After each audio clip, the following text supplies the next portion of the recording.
மாங்காய் வச்சு குருமா செய்ய போகிறோம். அது எப்படி செய்கிறதுன்னு பார்க்கலாம். அடுப்பில் ஒரு கடாயை வச்சுருக்கேன்.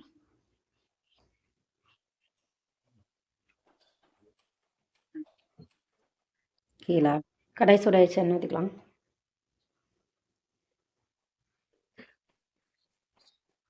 நல்லா வெங்காயம் எந்த அளவுக்கு எடுத்துக்கிங்க அந்த நான் ஒரே ஒரு தக்காளி தான் போடுறேன். அது பெரிய தக்காளியாக இருக்கிறதுனால நான் ஒரு தக்காளி போடுறேன். தக்காளியும் போடாமல் இருக்கலாம், போடாமல் செஞ்சாலும் நல்லா இருக்கும் இந்த ரெசிபிக்கு. பெரிய வெங்காயம் சின்ன வெங்காயம் எல்லாம் கலந்து தான் போட்டிருக்கேன் நான். நீங்கள் வேணும்னா சின்ன வெங்காயம்னா சின்ன வெங்காயம், பெரிய வெங்காயம்னா பெரிய வெங்காயம் போட்டுக்கோங்க.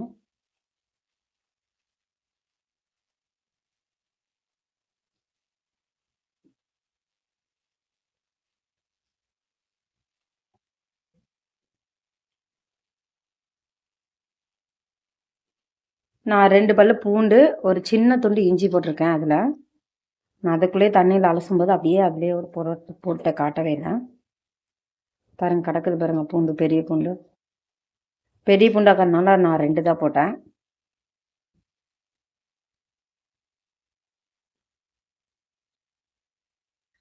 நான் 7 வரமிளகா, சின்ன சின்ன மிளகா இருக்கிறதுனால 7 வரமிளகா. இது காரம் கம்மி, அதனால 7 மிளகா போட்டிருக்கேன். நீங்கள் வந்து காரம் அதிகமாக இருந்ததுன்னா நீங்கள் அதுக்கு தகுந்த மாதிரி சேர்த்துக்கோங்க.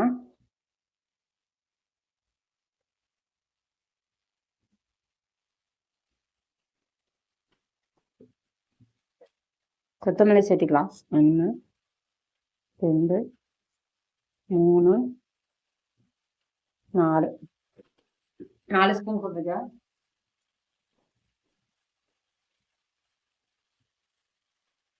1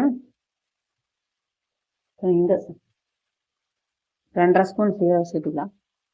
3 ஸ்பூன் மிளகு, 1 ஸ்பூன்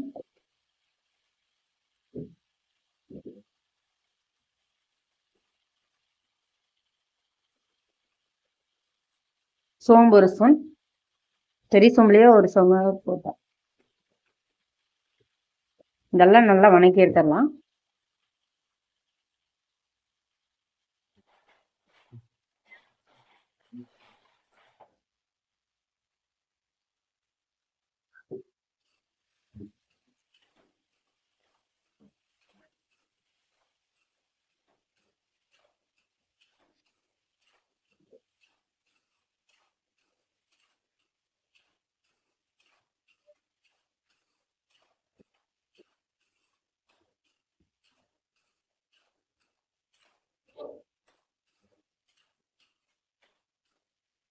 குழம்பு திக்னஸ் கொடுக்குறதுக்காக நீங்கள் அரிசி சேர்த்தலாம், இல்லைன்னா கடலப்பருப்பு, இல்லைன்னா கடலை, இந்த மாதிரி எது வேணால் சேர்த்தலாம்.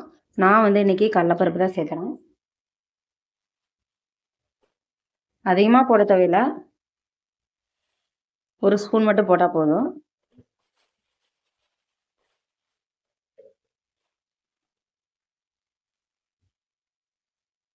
இல்லை இது சேர்த்தா மூட்டாலும் நம்ம கெட்டியாக வச்சுக்கிட்டாலும் சரி.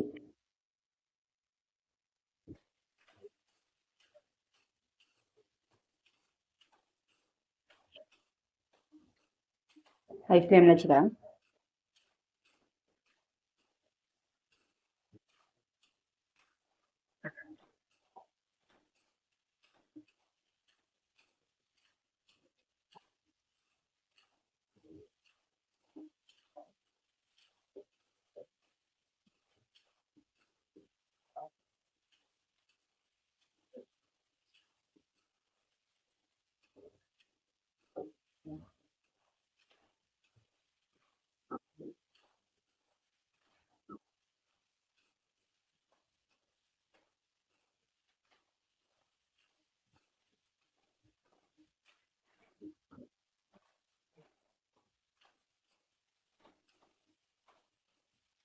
ஏன் நான் பட்டை கிராம்பெல்லாம் எதுவுமே சேர்த்துலைங்க, சோம்பு மட்டும் தான் சேர்த்துருக்கேன்.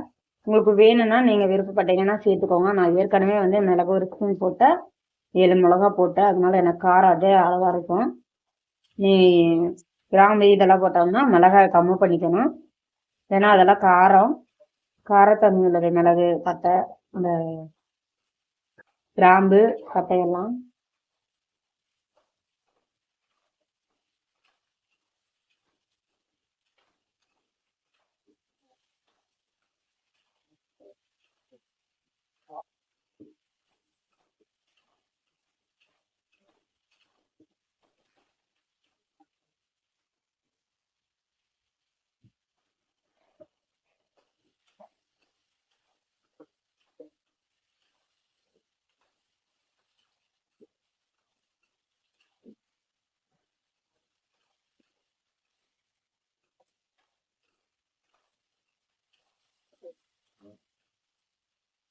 பாருங்க அந்த அளவுக்கு வணங்கிடுச்சுன்னு. இது போல் வணக்கிக்கோங்க. நீ அடுப்பு ஆஃப் பண்ணி ஆற வச்சு அரைச்சிடலாம். அடுப்பு ஆஃப் பண்ணிட்டேன். பாருங்க தேங்காய் துருவி எடுத்துகிட்டு வந்துட்டேன். அதை போட்டுடலாம். நான் வந்து இளம் தேங்காயாக தான் போடுறேன். அது ரொம்ப நல்லாயிருக்கும், குழம்புக்கு ரொம்ப டேஸ்ட் கொடுக்கும். நம்ம திருவணும் போது அந்த ரொட்டி ரொட்டியாக வரும் பாருங்க, இந்த மாதிரி இருக்கணும். அதை போட்டிங்கன்னா சூப்பர் டேஸ்ட்டாக இருக்கும். நீங்களும் ஒரு முறை இப்படி செஞ்சு பாருங்கள். நான் 2 கைப்பிடி தேங்காய் போட்டிருக்கேன்.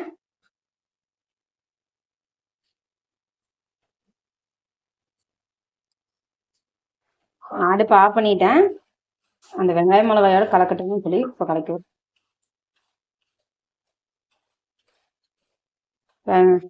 எந்த அளவுக்கு தேங்காய் போட்டிருக்கேன்னு பாருங்கள். நீங்களே களை சுட்டு காட்டுனதுக்கோசரம் போட்டேன். பாருங்க எந்த அளவுக்கு ரெண்டு ஈக்குவலாக இருக்கிற மாதிரி நான் தேங்காய் போட்டேன். இது நல்லா ஆறிச்சு. மிக்சியில் அரைச்சி பார்க்கலாம். பாருங்கள் மிக்சியில் போட்டு நல்லா அரைச்சிட்டு வந்துட்டேன். ஃபஸ்ட்டு தண்ணி ஊற்றாமல் அரைங்க, அதுக்கப்புறம் தண்ணி ஊற்றி அரைங்க. பாருங்கள் சட்டி காஞ்சிடுச்சு. நான் அதே சட்டியில் தான் வச்சுருக்கேன். 3 ஸ்பூன் கல்லெண்ணெய் ஊற்றிருக்கேன்.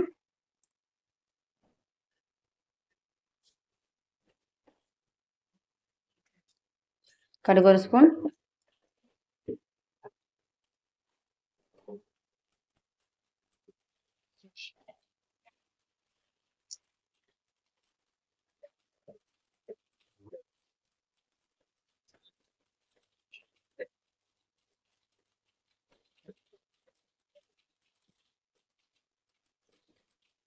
அடுப்பு சிம்மில் வைக்காமல் போயிட்டேன், அதனால தான் புகை அதிகமாக வருது.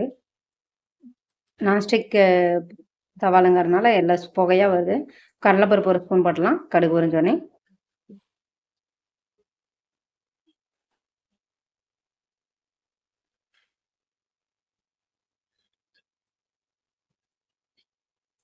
நீங்கள் எந்த ஷேப்பில் வேணால் காயை கட் பண்ணிக்கலாம். நான் வந்து இந்த மாதிரி சின்ன சின்னதாக தான் கட் பண்ணிக்கிறேன். நீங்கள் ரவுண்ட் ஷேப்பில் கூட கட் பண்ணி போடலாம். இப்போ கடலைப்பருப்பு நல்லா ஒரு கலர் மாறிடுச்சு. உங்களுக்கு போட்டலாம். நான் ஒரு பொடலங்காயை முழுசாக அரிஞ்சு போட்டிருக்கேன். உங்களுக்கு எப்படி வேணுமோ, எந்த அளவுக்கு வேணுமோ அந்த அளவுக்கு அரிஞ்சு போட்டுக்கோங்க. பாருங்க லைட்டாக தான் கடலைப்பருப்பு மாறி இருக்கு. நான் அப்போ தான் போட்டிருக்கேன். ரொம்ப கலர் மாறிச்சுன்னா நல்லா இருக்காது, அதனால தான். நல்லா வணங்கட்டும். ஹை ஃப்ளேமில் தான் வச்சுருக்கேன், மீடியம் ஃப்ளேமில் இல்லை. தேவையான அளவு உப்பு போட்டுக்கலாம்.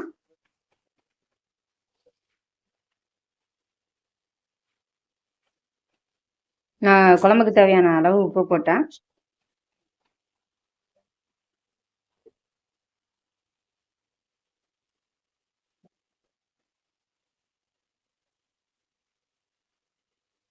மஞ்சள்தூள் 1/2 ஸ்பூன் போட்டிருக்கேன்.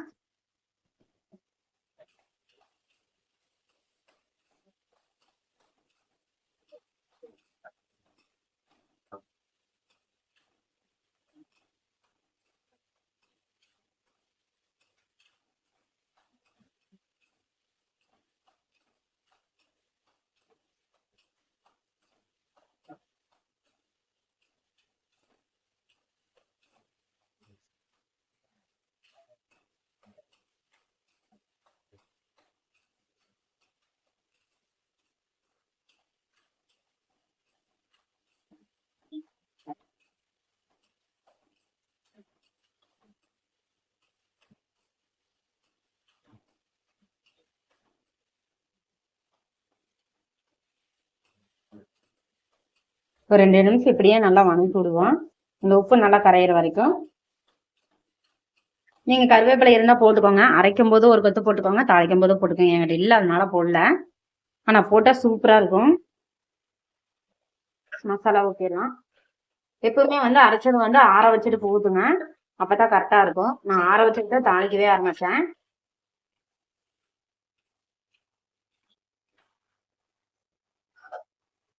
இப்போ அடுப்பு சிம்மில் வச்சுக்கலாம்.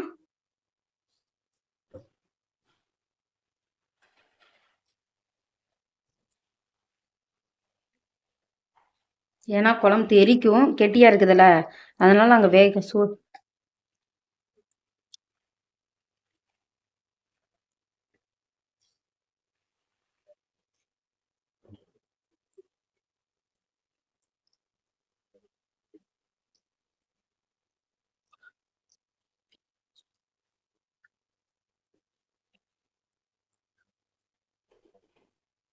மிக்ஸி ஜாரை நல்லா கழுவி போட்டு ஊற்றிடலாம். காய் வந்து பொடலங்காய் வந்து சீக்கிரம் வெந்துடும், அதனால அதிகமாக தண்ணி ஊற்றிடாதீங்க, அளவாக தண்ணி ஊற்றிக்கோங்க. நான் காட்டுறேன் பாருங்க.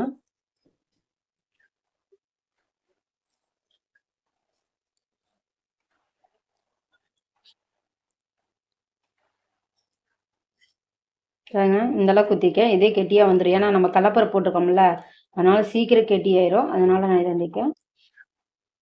இப்போ மீடியம் ஹை ஃப்ளேமில் வச்சுக்கலாம். நல்லா கொதி வரட்டு பார்க்கலாம்.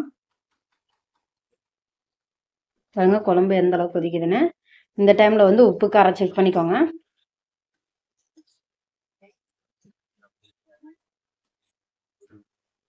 நம்ம வறுக்கிற வரைக்கும் தான் டைம், வெங்காயம் தொளிக்கிற வரைக்கும் தான் டைம் அதிகமாகும்.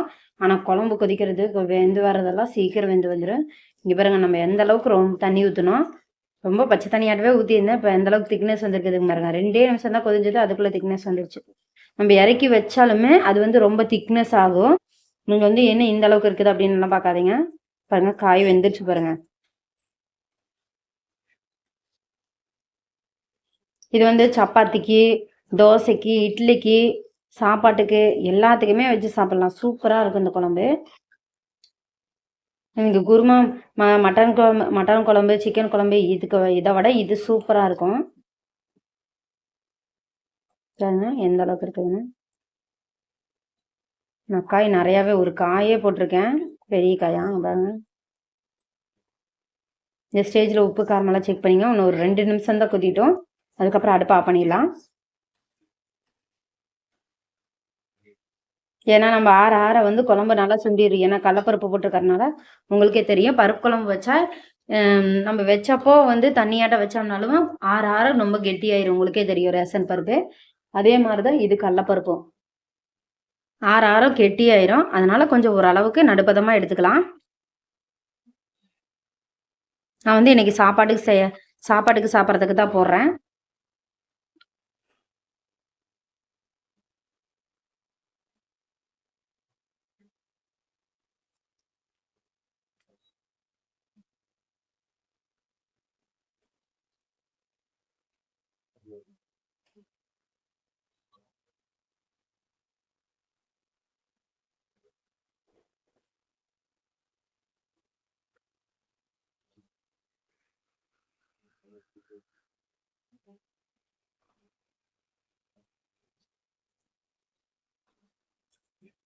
பாருங்க கொதிஞ்சிருச்சு. நீ அடுப்பை ஆஃப் பண்ணிடலாம். 2 நிமிஷம் கொஞ்சம் போகுது பாருங்க. பாருங்க இன்னும் திக்காயிரும். எனக்கு போது குழம்பு. உங்களுக்கு கிரேவி மாதிரி வேணும்னா இன்னும் ஒரு 2 நிமிஷம் கொதி விட்டிங்கன்னா அதே கெட்டியாயிரும், ரொம்ப கெட்டியாயிரும். அது உங்களுக்கு அந்த ரொட்டி சப்பாத்தி இந்த மாதிரிக்குன்னா ரொம்ப கெட்டியாக இருந்ததுன்னா தான் நல்லாயிருக்கும். கிரேவி மாதிரி இருந்தால் தான் நல்லாயிருக்கும். நான் வந்து சாப்பாட்டுக்குங்கிறனால இந்த பதத்துலேயே ஆஃப் பண்ணுறேன். இட்லி தோசைக்கு சாப்பாட்டுக்குங்கும்போது இந்த இந்த இதுலேயே ஆஃப் பண்ணிக்கிறேன். ஏன்னா ஆற கெட்டியாயிரும். நான் இப்போ செய்கிறது காலையில் 7 மணிக்கு செஞ்சிட்ருக்கேன். இன்னும் நேராக நாங்கள் சாப்பிடும்போது வந்து 8:30க்கு தான் சாப்பிடுவோம். அப்போங்கும்போது இன்னும் சீக்கிரமாகவே கெட்டியாயிரும். இது போல் மேலே கொத்தமல்லி தழை இருந்ததுன்னா தூவி விட்டுக்கோங்க. கொத்தமல்லி தழை, கருவேப்பிலை இருந்தால் தூவிக்கோங்க. என்கிட்ட இல்லாதனால நான் போடல. இது போல் செஞ்சு பார்த்துட்டு நீங்களும் எப்படி இருக்குதுன்னு சொல்லி லைக் பண்ணுங்கள், ஷேர் பண்ணுங்கள், சப்ஸ்கிரைப் பண்ணுங்கள், கூடவே இருக்கிற பெல் பட்டனை கிளிக் பண்ணுங்கள்.